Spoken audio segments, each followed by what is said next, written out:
savais que l'île de Koh Tao, on l'appelait aussi l'île de la mort? Mais pourquoi j'ai mis on l'appelle l'île de la mort? Dans la nuit du 14 au 15 septembre 2014, il y a un petit couple d'anglais, Anna Witheridge, 23 ans, et David Miller, 24 ans. Ils sont en train de se faire des petits bisous sur la plage, et malheureusement ça a mal tourné. Alors quand je dis que ça va mal tourner, c'est vraiment pour pas utiliser les mots interdits sur TikTok, parce que clairement, dans cette nuit-là, il y a tout. Des ustensiles de jardinage qui ont été utilisés à des fins pas de jardinage, tout ce qu'il fallait pas. Bref, le lendemain matin, ils se sont retrouvés et leurs vacances sont terminées, et leur vie aussi d'ailleurs. À partir de ce moment-là, évidemment, petite enquête qui conclura assez rapidement, accusés de Birmans, qui seraient les auteurs du massacre. On appelle ça un massacre. Du coup, direct, ils sont condamnés à mort. Et les condamnations à mort en Thaïlande, il y en a plus depuis très longtemps. Ça veut dire que c'est pas aboli, mais la plupart du temps, il n'y en a pas. Et d'ailleurs, c'est ce qui va se passer encore une fois. Ils vont être graciés et du coup, ils vont avoir la prison à vie. Là, du coup, l'île, elle commence à se vider. Clairement, il n'y a plus trop de touristes. Les bungalows, ils sont à pas cher. On peut avoir vue sur la mer pour 10 balles. Sur les serviettes, il y a de la place. Évidemment, les gens, ils ont peur, ils veulent pas venir à Koh Tao. Puis bon, l'île, elle repart un petit peu. Les gens, ils reviennent et tout. Et un jour, bam, Dimitri Povs, un Français, il est retrouvé dans sa chambre avec une petite écharpe autour du cou, le truc avec la poudre, tout ça quoi. Vous voyez de quoi je parle. Du coup, on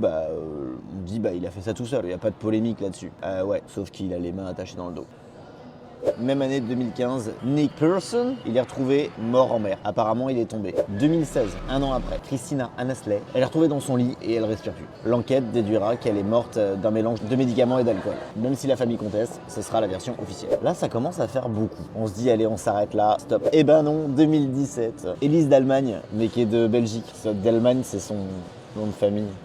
Du coup, elle n'est pas d'Allemagne, elle est de Belgique. Elle est retrouvée pareil que Dimitri, sauf qu'elle est dans la jungle, près d'un arbre, même délire, écharpe. Apparemment, elle souffrait de problèmes psychologiques et du coup, elle se serait fait ça toute seule. Et 2018, rien. Wouh! Non, en vrai, il y a eu quand même des noyades et des petits trucs comme ça. Mais bon, incidents normaux pour une île qui reçoit autant de fréquentation touristique. Mais ça fait du bien. Et là, en 2025, il y a une fille qui a disparu alors qu'un bateau avait brûlé. Encore une fois, c'est la faute à pas de chance. Donc, on arrive quand même à un total de décès assez important. Ce que l'on sait, c'est qu'il n'y a aucun lien entre les cas, aucune organisation criminelle démontrée, ni d'un tueur en série qui s'est viré sur Koh Tao. Du coup, la conclusion, c'est que tous les journaux locaux et les journaux internationaux, ils ont appelé Koh Tao l'île de la mort. Et c'est de là qu'elle tient son surnom. Mais si on regarde de plus près, à part le petit couple qui a vraiment lui pas eu de chance, tous les autres, ça reste quand même des gens qui étaient tristes et qui voulaient finir leur vie sur une île qui était plutôt pas mal. Alors oui, ça fait beaucoup, mais si on compare à un grand pays comme la France, si tu regardes les faits divers, normalement, ça, chez nous, ça arrive en une semaine. Et encore plus chez les agriculteurs. Donc, est-ce qu'il faut aller à Koh Tao? Évidemment, c'est que des cas isolés qui ont été surmédiatisés. Et Koh Tao, ça reste une super île, hyper jolie. Mais je trouvais ça quand même intéressant de faire une petite vidéo sur tout ce qui s'est passé sur cette île quand même.